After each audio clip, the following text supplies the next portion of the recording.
ఈరోజు ఆదేశాల మేరకు మా పార్టీ వర్కింగ్ ప్రెసిడెంట్ అన్ని పార్లమెంటు నియోజకవర్గ స్థాయి ముఖ్య కార్యకర్తల సమీక్షా సమావేశాలు నిర్వహించడంలో భాగంగా ఈరోజు నిజామాబాద్ పార్లమెంట్ నియోజకవర్గ సమావేశం కూడా జరిగింది. 7 నియోజకవర్గాల నుండి, అసెంబ్లీ నియోజకవర్గాల నుండి పెద్ద ఎత్తున ముఖ్య కార్యకర్తలు రావడం జరిగింది. వారితో అన్ని విషయాలు కూడా మనసు విప్పి మాట్లాడుకున్నాం. నిజంగా కూడా ఎన్నికల్లో ప్రభుత్వం రాలేదు అని బాధలో మేముండి వాళ్ళు కూడా అదే బాధపడుతున్నారేమో అని అనుకున్నాం. కానీ మా కార్యకర్తలే మాకు ధైర్యాన్ని ఇచ్చినారు. మా నాయకులే, మండల గ్రామస్థాయి నాయకులే మాకు ధైర్యాన్ని ఇచ్చినారు. మీరేం అధైర్య పడకండి, కాంగ్రెస్ పార్టీ ఏం గెలవలేదు ఎన్నికల్లో, మనం ఓడిపోయినాం, కొన్ని చిన్న చిన్న పొరపాట్లు మనం చేసుకోవడం వల్ల తిరిగి తప్పకుండా ఇంతకు 2 ఉత్సాహంతో పనిచేసి వచ్చే పార్లమెంట్ ఎన్నికల్లో మంచి మెజార్టీతో నిజామాబాద్ పార్లమెంట్ నియోజకవర్గాన్ని టీఆర్ఎస్ పార్టీ ఖాతాలో వేస్తామని చెప్పి ప్రతి ఒక్క అసెంబ్లీ నియోజకవర్గ మరి ఇటు అక్కడి నుంచి జగిత్యాల్ నియోజకవర్గం నుంచి డాక్టర్ సంజయ్ గారి నేతృత్వంలో, అట్లాగే కొరుట్ల నియోజకవర్గం నుంచి కూడా డాక్టర్ సంజయ్ గారి నేతృత్వంలో, అట్లనే బాల్కొండ నుండి ఆర్మూర్లో టీఆర్ఎస్ పార్టీ జిల్లా అధ్యక్షుడు జీవన్ రెడ్డి గారి నేతృత్వంలో, నిజామాబాద్ రూరల్లో బాజిరెడ్డి గోవర్ధన్ గారి నేతృత్వంలో, నిజామాబాద్ అర్బన్లో గణేష్ గుప్తా గారి నేతృత్వంలో, జగిత్యాల నుంచి రమణ గారి ఆధ్వర్యంలో కూడా మరి కార్యకర్తలు వచ్చినారు.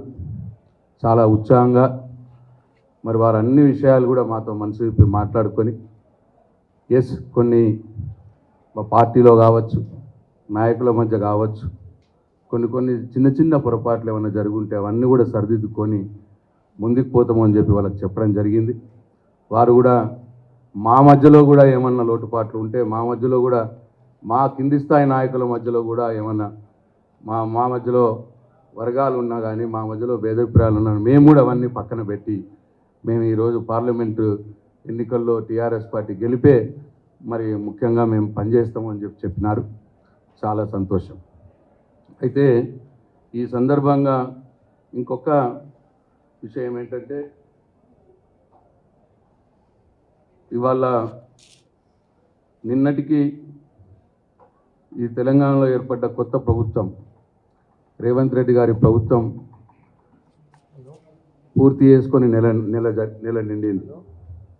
అయితే ఈ సందర్భంగా వారి సోషల్ మీడియాలో ఒక రేవంత్ రెడ్డి గారు వారి వాల్ పైన ఒకటి రాసినారు. ఈ నెల రోజులు మా ప్రభుత్వం చాలా బ్రహ్మాండంగా చేసింది, నాకు చాలా తృప్తిగా ఉన్నది అన్న రీతిలో వారు మాట్లాడడం జరిగింది. అయితే వారు మాట్లాడుతూ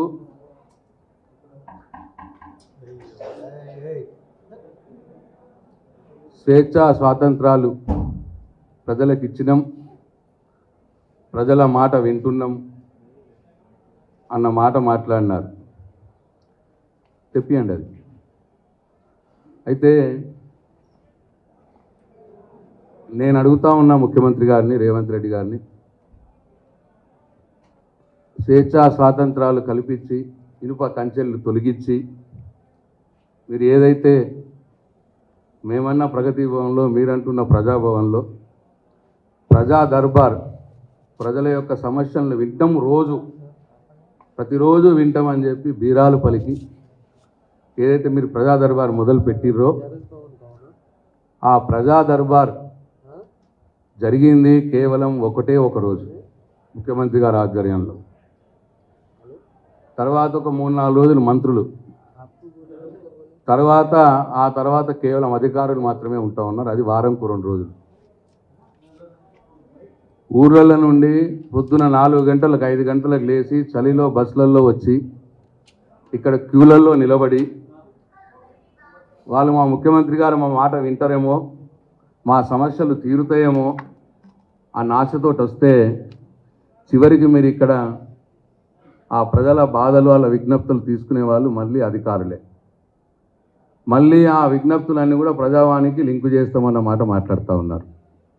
నెల రోజుల్లో మీరు సాధించింది ఇదేనా అని చెప్పి నేను గౌరవ ముఖ్యమంత్రి గారిని అడుగుతా ఉన్నాను. అట్లనే అదే ప్రజా దర్బార్ మీరు అనుకుంటున్న ఏదైతే స్వేచ్ఛా స్వాతంత్రాలు కల్పించి ప్రజలను విజ్ఞప్తులు వింటున్నాము మీరు అంటున్నారో ఆ ప్రజా దర్బార్లో జరుగుతున్న విషయం మీ సాక్ష్యం మీరే చూడండి.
అట్లనే ఇది మీరు ప్రజా దర్బారు పేరు మీద నెల రోజుల్లో సాధించినటువంటి ఘనత. అట్లనే నేను ఇవాళ అడుగుతా ఉన్నాను గౌరవ ముఖ్యమంత్రి గారిని, మీకు శ్వేతపత్రాలు విడుదల చేయడం చాలా ఇష్టం కదా, చాలా ఇంట్రెస్ట్ కదా. నేను డిమాండ్ చేస్తూ ఉన్నాను ఈ ప్రభుత్వాన్ని, ఈ గౌరవ ముఖ్యమంత్రి గారిని, మీరు ఈ నెల రోజులు జరిపినటువంటి ప్రజా దర్బార్లో విజ్ఞప్తులు స్వీకరించి ఎంతమంది సామాన్య ప్రజలకు మీరు న్యాయం చేసిండ్రు, ఏం న్యాయం చేసిండ్రు, ఒక శ్వేతపత్రం విడుదల చేయాలని నేను కోరుతా ఉన్నా. నిజంగానే మీ వల్ల, మీ ప్రజా దర్బార్ వల్ల, మీ డ్రామా ప్రజా దర్బార్ కాదు, డ్రామా దర్బార్ అది, దానివల్ల ఎవరికైనా సామాన్య ప్రజలకు న్యాయం జరుగుంటే శ్వేతపత్రం విడుదల చేయాలని నేను డిమాండ్ చేస్తూ ఉన్నా. అట్లనే ఈ నెల రోజుల్లో మీరు ఇంకో కార్యక్రమం పెట్టింది, మీరు అంటున్నారు ఇగో ఇది ఆయన ఫేస్బుక్ వాల్లో వచ్చినది, సేవకులమే తప్ప పాలకులం కాదన్న మాట నిలబెట్టుకుంటూ పాలనను ప్రజలకు చేరువ చేస్తూ ప్రజలకు చేరువ చేశారట ప్రజాపాలన ద్వారా. ఇవాళ ప్రజాపాలన అని పెట్టి మీరిచ్చిన హామీలని మీరు అమలు చేయకపోగా, అమలు చేయడానికి అవకాశం ఉన్నా ఎందరు ఇల్లు లేని వారు ఉన్నారు, ఎందరు ఇల్లు జాగా లేని వారు ఉన్నారు, పెన్షన్లు 2000 ఎవరికి వస్తున్నాయి, రైతు బంధు 10,000 ఎవరికి వస్తున్నాయి, అదంతా డేటా మీ దగ్గర ఉన్నది, గవర్నమెంట్ దగ్గర. ఆ అవకాశం ఉన్నా మీరు హామీలు అమలు పలచలేక దాన్ని కాలయాపన చేయటానికి ఒక ప్రజాపాలన అని ఒకటి పెట్టి ఇవాళ ప్రజలందరినీ కూడా రోడ్ల మీదకి తెచ్చినారు. మీరు అవసరం లేదు, అప్లికేషన్ తీసుకునాల్సిన అవసరం లేదు. చాలా మీ హామీలకు ఆల్రెడీ ఉన్నాయే, దాన్ని పెంచుతాము అని చెప్పినారు. ఆ డేటా మీ దగ్గర ఉన్నది. డైరెక్ట్గా పెంచితే సరిపోతుంది. 10,000 రైతు బంధు, 15,000 రూపాయలు రైతు భరోసా చేయొచ్చు, 2,000 పెన్షన్, 4,000 రూపాయలు పెన్షన్ చేయొచ్చు. ఇల్లు లేని వారు ఎవరున్నారో ఆల్రెడీ ఉన్నాయి మన దగ్గర, అన్ని ఎంఆర్ఓ ఆఫీసులు మొత్తం గవర్నమెంట్ దగ్గర ఉంది. జాగాలు లేని వారి వివరాలు కూడా ఉన్నాయి. ఇవన్నీ కూడా మీరు చేయొచ్చు. కానీ అట్లా చేయకుండా కాలయాపన చేయటానికి ప్రజల్ని మీరు బలి పశువులుగా చేసినారు. ఇక మీ ప్రజాపాలన వల్ల జరుగుతున్న ఇబ్బంది ఒక్కసారి చూడండి.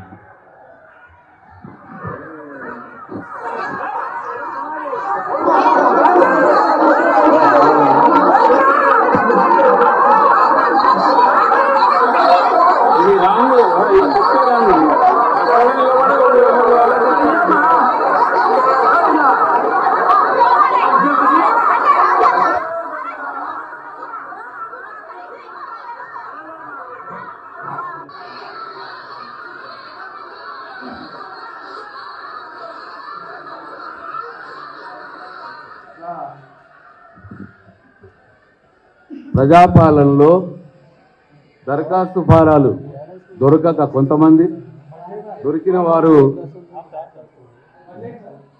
వారు మంది ఎక్కువైపోయి ఒకళ్ళ మీద ఒకళ్ళు మీద పడిపోయి చాలా ఇన్కన్వీనియన్స్. ఇవాళ ప్రజలందరినీ కూడా మీరు రోడ్ల మీకు తెచ్చినారు. అవసరం లేదు. ఏ దరఖాస్తులు తీసుకొని కేసీఆర్ గారు రైతు బంధు ఇచ్చినాడు? ఏ దరఖాస్తులు తీసుకొని కేసీఆర్ రైతు బీమా ఇచ్చినాడు? ఇట్లా దరఖాస్తులు అవసరం లేని వాటికి కూడా మీరు దరఖాస్తులు తీసుకొని కాలయాపన చేయడానికి ప్రజల్ని వాళ్ళ రోడ్ల మీకు తెచ్చినారు. ఇదే మీరు చేసింది 4 రోజుల పరిపాలనలో. అట్లనే ఇంకొకటి అన్నారు, పేదల గొంతుక వింటూ యువత భవితకు దారులు వేస్తూ మహాలక్ష్ముల మన ఆడబిడ్డల ముఖంలో ఆనందాలు చూస్తూ రైతుకు భరోసా ఇస్తూ అన్నమాట మాట్లాడేది. ఇక మహాలక్ష్మి ఉంది, దాంట్లో 3 అంటే మొత్తం 420 హామీలో ఇవాళ మీరు అమలు చేస్తున్నది ఒక మహాలక్ష్మి ఒకటే. మహాలక్ష్మిలో ఫ్రీ బస్సు ఒకటి. మహాలక్ష్మిలో ఆడవాళ్ళకు ఫ్రీ బస్సు ఉంది, 2,500 మహిళలకు పెన్షన్ ఉంది, అట్లనే 4,000 రూపాయల పెన్షన్ ఉంది. ఈ 3లో మీరు ఇస్తున్నది కేవలం ఫ్రీ బస్, కేవలం గ్యాస్ సిలిండర్. ఇవాళ మీరు ఇస్తున్నది కేవలం ఫ్రీ బస్సు. ఆ ఫ్రీ బస్సు దాని కథ ఎట్లున్నదో కూడా చూడండి. మీరు అనాలోచితంగా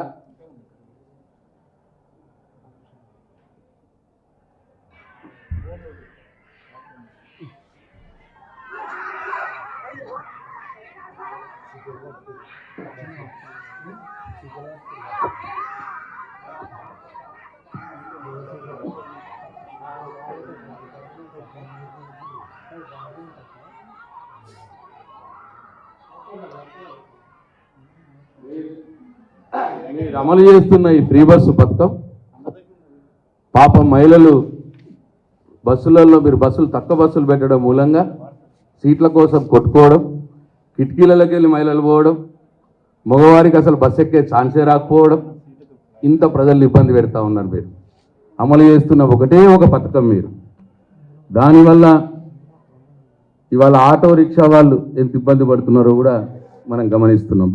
భిక్షం అడుక్కుంటా ఉన్నారు ఆటో వాళ్ళు. నేను ఈ సందర్భంగా రేవంత్ రెడ్డి గారిని, ముఖ్యమంత్రి గారిని, ప్రభుత్వాన్ని డిమాండ్ చేస్తూ ఉన్నా, ఆటో రిక్షా వాళ్ళకి నెలకు 15,000 రూపాయల ఆదాయం వచ్చే విధంగా మీరు ఏదైనా ఒక ఆలోచన చేయాలి. మేము టీఆర్ఎస్ పార్టీ పక్షాన డిమాండ్ చేస్తూ ఉన్నాం. ఇక మీరు ఇది ఇంకొక పథకం. ఈ 4 రోజుల్లో మీరు సాధించిన ఘనత. ఆడవాళ్ళు బస్సులలో సీట్ల కోసం కొట్టుకోవడం, ఇబ్బంది పడడం మీరు పెట్టినటువంటి పథకం వల్ల. అట్లనే మీరు రైతులు అన్నారు, అట్లనే మీరు సిలిండర్ అన్నారు. ఇవాళ సిలిండర్ కూడా అతిగతి లేదు. ఇవాళ 2,500 పెన్షన్ అన్నారు, దాంట్లో మహాలక్ష్మి, అది అతిగతి లేదు. ఇవాళ ఆటో వాళ్ళని ఇబ్బంది పెడతా ఉన్నారు. అట్లనే ఇంకొక మాట అన్నారు, యువత భవిష్యత్తుకు దారులు వేస్తున్నాము అన్న మాట మాట్లాడారు. యువత భవిష్యత్తుకు దారులు వేస్తున్నదంటే రెండు ఉంటాయి. ఒకటి, యువతకు ఉద్యోగ కల్పన చేయాలి. లేదు, ఉద్యోగ కల్పన చేయలేకపోతే ఆ యువతకు మీరు ఇచ్చిన హామీ ప్రకారం మీరు నిరుద్యోగ భృతి ఇవ్వాలి. ఇవాళ నిరుద్యోగులకు ఉద్యోగాలు కల్పిస్తున్నారా అనంటే ఈ నెల రోజుల్ని మీరు సాధించిన ఘనత, కార్నింగ్ అనే కంపెనీ 1000 కోట్లు పెట్టుబడి పెట్టే కంపెనీ మద్రాసుకి వెళ్ళిపోయింది. ఈ నెల రోజుల్లో మీరు సాధించిన ఘనత. అట్లనే ప్రపంచ ప్రఖ్యాతి గాంచినటువంటి ఫార్ములా రేస్ ఇది కూడా ఇవాళ రద్దయిపోయింది. దీనివల్ల తెలంగాణకు ఒక ఇమేజ్ వస్తుంది. ఆ ఇమేజ్ వల్ల కంపెనీలు వస్తాయి. ఆ కంపెనీలు రావడం మూలంగా నిరుద్యోగులకు ఉద్యోగం వస్తుంది. ఇవాళ అది కూడా మీరు నిలుపుకోలేకపోయినారు. ఈ నెల రోజుల్లో ఉద్యోగ కల్పన చేయలేకపోయినారు. ఉన్న ఉద్యోగ కల్పననే మీరు నిలుపుకోలేకపోయినారు. మళ్ళీ అట్లనే ఇవాళ నిరుద్యోగ భృతి అంటే ఇవాళ మరీ యూటర్న్ తీసుకుంటున్నారు. ఎక్కడ నిరుద్యోగ భృతి మేము అనలేదే అని అంటాడు బట్టి విక్రమార్క గారు. మరి దానికి ముఖ్యమంత్రి గారు కూడా, రేవంత్ రెడ్డి గారు దానికి సమాధానం లేదు. ఇవాళ నిరుద్యోగ భృతి సాక్షాత్తు ముఖ్యమంత్రి గారు ఆ రోజు వాళ్ళు ఉన్నప్పుడు ప్రియాంక గాంధీ గారు చెప్పినారు, ముఖ్యమంత్రి గారు చెప్పినారు. వాళ్ళ హామీలో మేము చెప్తున్న 420 హామీలో కూడా వాళ్ళది ఉన్నది. ఇవాళ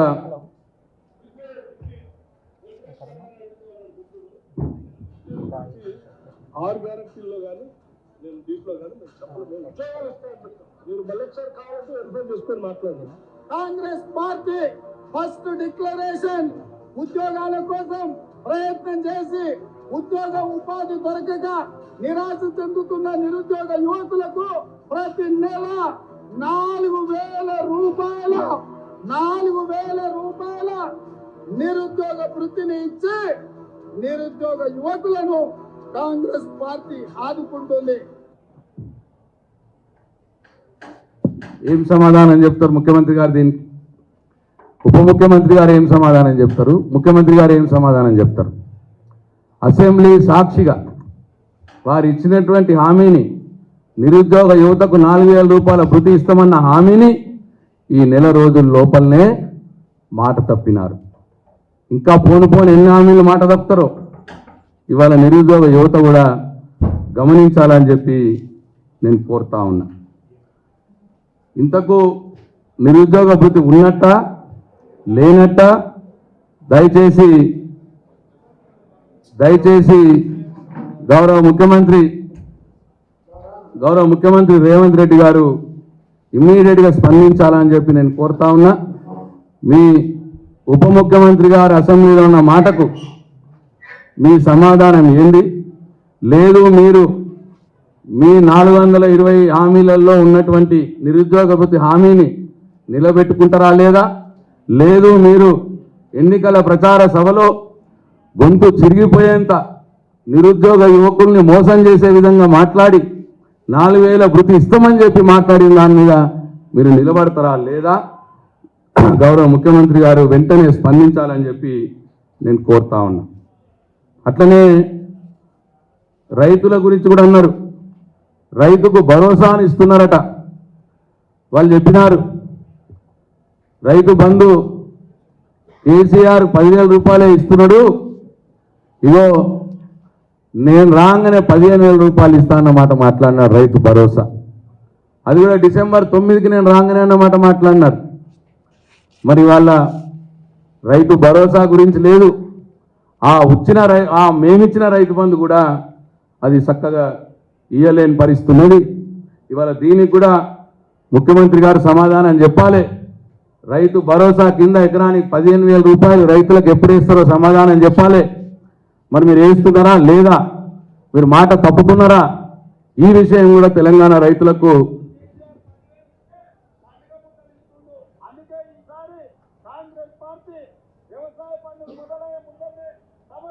ప్రతి రైతుకు ఎకరాకు 15,000 రూపాయలు రైతు భరోసా పథకం కింద ప్రతి రైతును ఆదుకునే బాధ్యత కాంగ్రెస్ పార్టీ తీసుకుంటది.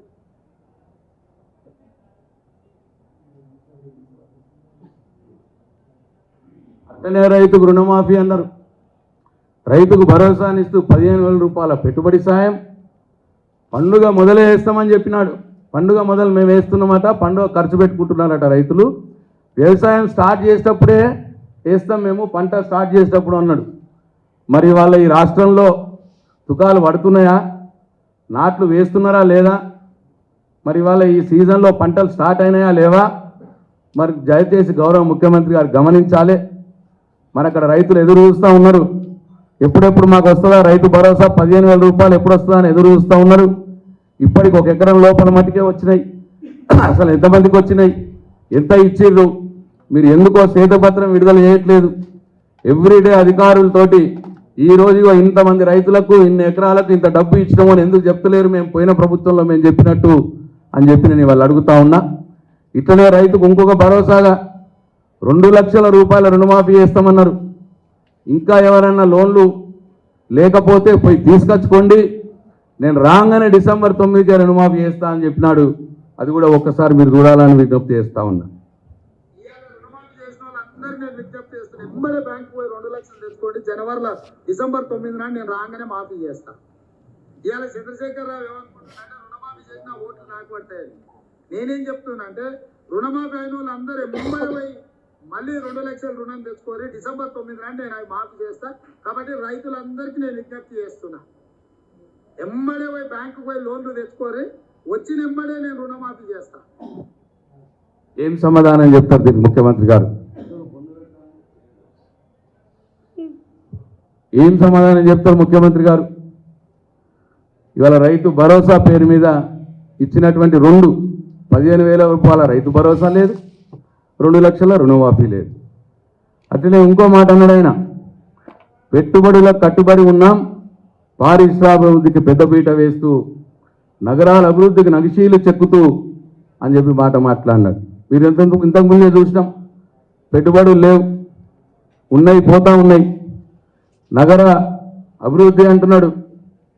ఇగో ఫార్మా సిటీ, ఇవాళ గౌరవ ముఖ్యమంత్రి కేసీఆర్ గారు, ఇండస్ట్రియల్ మినిస్టర్ కేటీఆర్ గారు లక్షల ఉద్యోగాల కల్పన కోసం ఇవాళ ఫారెన్ ఎక్స్చేంజ్ మనకు ఫార్మా కంపెనీస్ ఇక్కడ వస్తే మరి వాళ్ళు ఎంతో అభివృద్ధి చెందే వీలుండే ఫార్మా సిటీని అవగాహన రాహిత్యంగా ఒకసారి రద్దు చేస్తామన్నాడు, ఒకసారి ఫార్మా విలేజ్ అన్నాడు, ఇష్టం వచ్చినట్టు మాట్లాడుతూ ఉన్నారు. అంత పెద్ద ఒక కార్యక్రమం ఫార్మా సిటీ 1000 ఎకరాల్లో 1900 కోట్ల రూపాయలు ఇదివరకే ఖర్చు చేసి ఇన్ఫ్రాస్ట్రక్చర్ డెవలప్ చేసినటువంటి ఫార్మా సిటీని రద్దు చేస్తాను అలవోక గంటాడు. తర్వాత మళ్ళా 2 రోజులకు కాగానే లేదు విలేజ్ చేస్తామంటాడు, ఫార్మా విలేజ్ చేస్తామంటాడు. అంటే ఏమన్నా అర్థం ఉన్నదా ఆయనకు? ఏం మాట్లాడుతున్నాడు? ఇదేనా ఉద్యోగ కల్పన? ఇదేనా హైదరాబాద్ డెవలప్మెంటు? ఇటువంటి అసంబద్ధ నిర్ణయాలు, అనాలోచిత నిర్ణయాలు వల్లనే హైదరాబాద్ డెవలప్ అవుతుందా? ఒక్కసారి ఆలోచన చేయాలని చెప్పి నేను ప్రజల్ని కోరుతా ఉన్నా. అట్లనే ఎయిర్పోర్ట్ మెట్రో పెడితే ఇవాళ ఎయిర్పోర్ట్ మెట్రోని కూడా రద్దు చేస్తామని ఒకసారి, అలైన్మెంట్ మారుస్తామని ఒకసారి, ఇట్లా అన్నీ కూడా అనాలోచితంగా ఇవాళ ఆయన మాటలు మాట్లాడుతున్నాడు. కేవలం 1 నెల రోజులైనా ఇంత విధ్వంసం జరిగింది ఇవాళ తెలంగాణలో, హైదరాబాద్లో, కేవలం 1 నెల రోజుల కాలంలోనే. ఒకసారి గమనించాలని చెప్పి నేను ప్రజల్ని కోరుతా ఉన్నా. అట్లనే ఇవాళ మమ్మల్ని అంటా ఉన్నారు, ఎందుకంత మీరు తొందరపడుతున్నారు, మా హామీల గురించి ఎందుకంత తొందరగా మమ్మల్ని అడుగుతున్నారు అని మాట్లాడుతూ ఉన్నారు. మేమేం తొందర పడట్లేదు, మీరన్న మాటలే. డిసెంబర్ 9కి నేను రాగానే చేస్తా అన్న మాటలనే నేను ఇవాళ వీడియోలు వినిపించి చూపించిన. అవిటినే మేము అడుగుతా ఉన్నాం, అవిటినే మీకు గుర్తు చేస్తూ ఉన్నాం. ప్రజల పక్షాన ప్రజలకు మీరు మాట ఇచ్చినారు కాబట్టి మీరు మర్చిపోతారేమో అని చెప్పి, మేము ఊరికే మాటల్లో చెప్తే మీకు గుర్తుకు రాదేమో అని చెప్పి మీరు ఈ వీడియోలలో ఇవాళ చూపించడం జరిగింది. మీరే అన్న మాట, డిసెంబర్ 9లో నేను రాగానే అన్న మాట మీరే ప్రతి వీడియోలో మాట్లాడినారు. కాబట్టి అది మీకు గుర్తు చేస్తున్నాం. మేమేమంతా అక్కసుతో లేం మేము, కానీ ప్రజలకు మీరు మాట ఇచ్చారు కాబట్టి మీరే డిసెంబర్ 9న అన్నారు కాబట్టి ఇవాళ డిసెంబర్ 9 పోయింది, ఇవాళ జనవరి 9 వచ్చింది. నెల రోజులైంది కాబట్టి ఇవాళ నెల రోజులు వెయిట్ చేసినాం. నెల రోజులు వెయిట్ చేసి ఇవాళ మిమ్మల్ని అడుగుతా ఉన్నామని చెప్పి మీకు మనవి చేస్తూ ఉన్నా. అయినా ఈ నెల రోజుల్లో మీరు చేసింది ఏంది? ప్రచార ఆర్భాటం. నేను ఇంతకుముందు చెప్పిన 420 హామీలు మీరు ఇచ్చినాయి. దాంట్లో ఒకటే ఒక హామీ, ఫ్రీ బస్సు హామీ ఒకటి అమలు చేస్తూ ఉన్నారు మీరు. ఆరోగ్యశ్రీ అంతకంటే మొదలు మేము పెట్టినాం 10 లక్షల రూపాయల కంటే ఎక్కువ మేము ఇచ్చినాం ఆల్రెడీ. అదే మా పాత ప్రభుత్వంలోనే 10 లక్షల కంటే ఎక్కువ ఇచ్చినాం ఆరోగ్యశ్రీలో. అంటే మీరు టెక్నికల్గా 420 హామీల్లో ఒకటే ఒక హామీ మీరు అమలు చేస్తూ ఉన్నారు, అది ఫ్రీ బస్ హామీ. ఆ ఫ్రీ బస్ హామీలో ఎంత తతంగం ఉందో మీరు వీడియోలలో చూసినారు. ఇక దానికోసం ఈ నెల రోజుల్లో మీరు చేసింది ప్రచార ఆర్భాటం. దానికోసం ఇక అన్ని ఫ్రంట్ పేపర్లలో ఆ ఒక్క ఫ్రీ బస్సు హామీ అమలు చేసింది. ఇవన్నీ ఫ్రంట్ పేపర్లలో ఇంత పెద్ద ఎత్తున ప్రజల డబ్బుని దుర్వినియోగపరిచినారు మీరు అని చెప్పి ఈ సందర్భంగా నేను తెలియజేస్తా ఉన్నా. దయచేసి ప్రజలు గమనించాలి. ఫ్రీ బస్సు హామీ ఒకటే ఒకటి అమలు చేస్తూ ఇగో ఇంత పెద్ద ఎత్తున ప్రజల డబ్బును దుర్వినియోగం చేసినారు. వీటికైనా ఖర్చు ఆ ఫ్రీ బస్సు ఇవ్వడానికంటే తక్కువనే అవుతుందేమో, నేను ఫ్రీ బస్సుకే తక్కువ అవుతుందేమో. ఇగో వీళ్ళు ప్రచార ఆర్భాటాలు అడ్వర్టైజ్మెంట్లకు ఇచ్చిందే ఎక్కువ అవుతుందేమో అని నాకు డౌట్ ఉంది. కాబట్టి అట్లనే ప్రజల్ని ఈ నెల రోజుల్లో మీరు సాధించింది, మీరు మార్పు తెచ్చింది ప్రజల్ని రోడ్ల మీద తేవడం, ప్రచార ఆర్భాటాలకు పోయి ప్రజల డబ్బును వృధా చేయడం, అట్లనే ప్రతిదానికి గత ప్రభుత్వాన్ని, గత ముఖ్యమంత్రిని, గత మంత్రుల్ని బురద చల్లడం, వాళ్ళ మీద బురద చల్లడం, ఎంక్వైరీలు అనుకుంటూ కాలయాపన చేయడం, ఇద్దప్పిస్తే మీరు నెల రోజులు చేసిందేమీ లేదు. అట్లనే ఇంకొక మేమేదైతే గత ప్రభుత్వ హయాంలో దళితుల కోసం దళిత బంధు తీసుకొచ్చినాం, అట్లనే బీసీల కోసం బీసీ బంధు తీసుకొచ్చినాం, అట్లనే గొర్రెల పెంపకదారుల గొర్రెలు ఇచ్చినాం, ఇట్లా పేదవారి గృహలక్ష్మి ఇచ్చినాం, ఇల్లు కట్టుకోవడానికి 3 లక్షల రూపాయలు. అట్లా ఇటు అనేక పేదల కోసం మేము మంజూరు చేసినటువంటి పథకాల్ని మొత్తం రద్దు చేసారు. మీ నెలలో మీరు చేసిందేం లేదు, కొత్తగా ఒక్కటి ఇచ్చింది లేదు. మేము ఇచ్చినవన్నీ రద్దు చేయడం, పేపర్ అడ్వర్టైజ్మెంట్ ఇచ్చి ప్రజల డబ్బును వృధా చేయడం, ప్రజల్ని అనవసరంగా రోడ్ల మీదకి తేవడం, ఇగో ఇవి తప్ప ఇంకోటి మీరు చేయలేదు. అట్లనే ఇంకోటి రద్దు చేస్తారట, కొత్త జిల్లాల ఏర్పాటును కూడా రద్దు చేస్తారట. కొత్త జిల్లాలు కూడా అవసరం లేదు అని ఒక ముఖ్యమంత్రి ఒక టీవీ ఛానల్ దగ్గర ఆయన మాట్లాడుతూ ఉన్నాడు. ఇంత మెయిన్ పాలసీ మ్యాటర్ అది, ఇంత ముఖ్యమైన విషయం అది. ఒక టీవీ ఛానల్లో టీవీ డిబేట్లో పోయి మాట్లాడే మాటన ఒకసారి ప్రజలు గమనించాలని చెప్పి నేను కోరుతా ఉన్నా. ఆనాటి ముఖ్యమంత్రి గారు కేసీఆర్ గారు పరిపాలన వికేంద్రీకరణ కోసం ప్రజల ముందుకే ప్రభుత్వం పోవాలి, పనులు జరగాలి, చిన్న జిల్లాలుంటే వ్యక్తిగతంగా టార్గెట్ చేయొచ్చు, కలెక్టర్లు బాగా పనిచేయడానికి వీలుంటుందని చెప్పి వారు 33 జిల్లాలు ఏర్పాటు చేసినారు. 33 జిల్లాలు ఏర్పాటు కాలే, ఆ 33 జిల్లాలతో పాటు ఇవాళ రెవెన్యూ డివిజన్లు కొత్తగా ఏర్పాటైనాయి, మండలాలు కొత్తగా ఏర్పాటైనాయి, గ్రామాలు కొత్తగా ఏర్పాటైనాయి. ప్రజల ముందటికే పరిపాలన పోయింది. ఇవాళ ప్రపంచమంతా మొత్తం కూడా వికేంద్రీకరణ జరగాలని అంటది, డీసెంట్రలైజేషన్ జరగాలని అంటది మొత్తం ప్రపంచవ్యాప్తంగా. కానీ ముఖ్యమంత్రి గారు రేవంత్ రెడ్డి గారు మళ్ళీ తన ఫిడలిస్ట్ భావాల్ని బయటపెట్టి ఆ వికేంద్రీకరణను మళ్ళీ మొత్తంకే ఇవాళ జిల్లాని నేను తక్కువ చేస్తా అన్నమాట మాట్లాడుతూ ఉన్నారు. నేను ఈ సందర్భంగా వారికి గుర్తు చేస్తూ ఉన్నా, కాన్స్టిట్యూషన్లో కూడా రాజ్యాంగంలో కూడా పరిపాలన వికేంద్రీకరణ జరగాలని ఉంటుంది తప్పిస్తే వద్దు అని ఉండదు. కాంగ్రెస్ పార్టీ వారు మొదటి నుంచి కూడా పంచాయతీరాజ్ వ్యవస్థ ఇచ్చినారు, పరిపాలన వికేంద్రీకరణ. అంతేందుకు మొన్న రాజస్థాన్లో అశోక్ గెహ్లాట్ గారు ఎలక్షన్ల మొదలే కొత్తగా జిల్లాలు ఏర్పాటు చేస్తున్నారు, ఆయన కాంగ్రెస్ పార్టీ ముఖ్యమంత్రి. మరి వాళ్ళ పార్టీ వాళ్ళు కూడా చేస్తారు. మరి ఈయనేమో ఇవాళ కేసీఆర్ గారు ఏది చేస్తే అది రద్దు చేయడమే ఆయన పని, అదే మెయిన్గా పెట్టుకున్నారు తప్పిస్తే వేరే లేదు. ముఖ్యమంత్రి గారు జిల్లాలు ఏర్పాటు చేసేటప్పుడు అఖిలపక్ష సమావేశాలు ఏర్పాటు చేసినారు, ప్రజాభిప్రాయ సేకరణ జరిపినారు, మరి వాళ్ళన్నీ కూడా జరిగినాయి. కొత్త జిల్లాలు ఏర్పడితే ఆ డిస్ట్రిక్ట్ హెడ్ క్వార్టర్ ఒక ఎకనామిక్ గ్రోత్ సెంటర్గా మారినాయి, ఆ రెవెన్యూ డివిజన్ ఒక ఎకనామిక్ గ్రోత్ సెంటర్గా మారినాయి ఆల్రెడీ. ఇవాళ మొత్తం సెటిల్ అయినాయి జిల్లా హెడ్ క్వార్టర్లు అన్నీ కూడా, జిల్లాలు కూడా సెటిల్ అయినాయి, జిల్లా హెడ్ క్వార్టర్లు సెటిల్ అయినాయి. ఈ సందర్భంలో ఇవాళ తేనె దుట్టను కదిలిచ్చినట్టు కేవలం కేసీఆర్ గారి మీద ఒక అక్కసుతో కేసీఆర్ ఏది చేస్తే అది రద్దు చేయాలి అని ఒక మెయిన్ పాలసీ ఒకటి పెట్టుకొని ఆయన పరిపాలన చేస్తున్నట్టే కనిపిస్తూ ఉన్నది నేను నెల రోజులుగా. మరి ఇవాళ ఒక జిల్లా ఏర్పడితే సెంట్రల్ గవర్నమెంట్ నుంచి కూడా వచ్చే డబ్బులు జిల్లా నంబర్ వైజ్గా వస్తాయి. ప్రతి జిల్లా నవోదయ కళాశాల కావచ్చు, సెంట్రల్ స్కీమ్స్ కావచ్చు, జిల్లాల వారీగా వాళ్ళు ఇస్తారు. అట్లా కూడా మనకు ఎక్కువ డబ్బులు వస్తాయి. అనేక రకాలుగా ఆలోచించే ముఖ్యమంత్రి గారు కొత్త జిల్లాలు ఏర్పాటు చేసినారు. ఇంకో ముఖ్య విషయం, ఈ కొత్త జిల్లాలు ఇవాళ జోనల్ వ్యవస్థ వచ్చింది మనకి.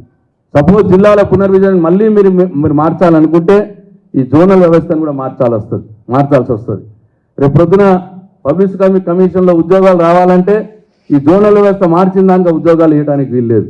అంటే అప్పటిదాకా మళ్ళీ నిరుద్యోగ యువకులు వెయిట్ చేయాల్సి వస్తుంది. ఇట్లా ఎన్నో కాంప్లికేషన్స్. అంటే పూర్తి అవగాహన రాహిత్యం. అంటే మీకు ఏమీ అవగాహన లేదు, సబ్జెక్ట్ మీద నాలెడ్జ్ లేదు. ఏది పడితే నెల రోజుల్లో మాజీ ముఖ్యమంత్రి కేసీఆర్ గారు చేసిన అన్ని కూడా రద్దు చేసుకుంటా పోవడమే ఒకటే పనిగా పెట్టుకొని ముందుకు పోతా ఉన్నారు. మీరు ఈ నెల రోజుల్లో అంతకు తప్పించి మీరు చేసిందేం లేదు. ఈ నెల రోజుల కాలంలో మీరు చేసింది రద్దులు, వాగ్దానాలు, వాయిదాలు తప్పిస్తే ఈ నెల రోజుల్లో మీరు ఏం చేయలేదు. ఇంకా కొద్దిగా యాడ్ చేయాలనుకుంటే ఢిల్లీ పర్యటనలు కూడా కొన్ని యాడ్ అయినాయి. ఈ నెల రోజుల్లో ఇంతకు తప్పించి రద్దులు, వాగ్దానాలు, వాయిదాలు, ఢిల్లీ పర్యటనలు ఇది తప్పిస్తే మీరు ఏం చేయలేదని చెప్పి గౌరవ ముఖ్యమంత్రి గారికి నేను చెప్తా ఉన్నా. దయచేసి ప్రజలందరూ కూడా ఇది గమనించాలా అని చెప్తా ఉన్నా. ఎందుకంటే మాకేం తొందర లేదు. కానీ మీ ఇచ్చి ముఖ్యమంత్రి గారు అనేక సభల్లో నేను డిసెంబర్ 9 నాడు వస్తున్నాను, రాగానే మీకు అన్ని చేస్తాను అన్న మాట మాట్లాడినాడు. కాబట్టి మేము ప్రతిపక్షంలో బాధ్యత గల ప్రతిపక్షంలో ఉన్నాం. కాబట్టి మేము మీరు అన్న మాటల్ని ప్రజల కోణంలో నుండి మీకు గుర్తు చేయాల్సిన బాధ్యత మా మీద ఉంటుంది. కాబట్టి మాటలతో చెప్తే మీకు గుర్తుకు రాదేమో అని వీడియోలు ప్రదర్శిస్తారన్నా కానీ మీకు గుర్తుకుంటుందేమో అని చెప్పి ఇవాళ ఆ ప్రయత్నం చేసినాం ప్రజల పక్షాన. అంతే తప్పిస్తే మీకు మీ మీద మాకేం అక్కసు లేదు, మాకేం తొందర లేదు. ప్రజలకు బాగు జరగాలనే మా కోరిక. అదే మేము గుర్తు చేస్తున్నామని చెప్పి మనం చేస్తూ ఉంటాం.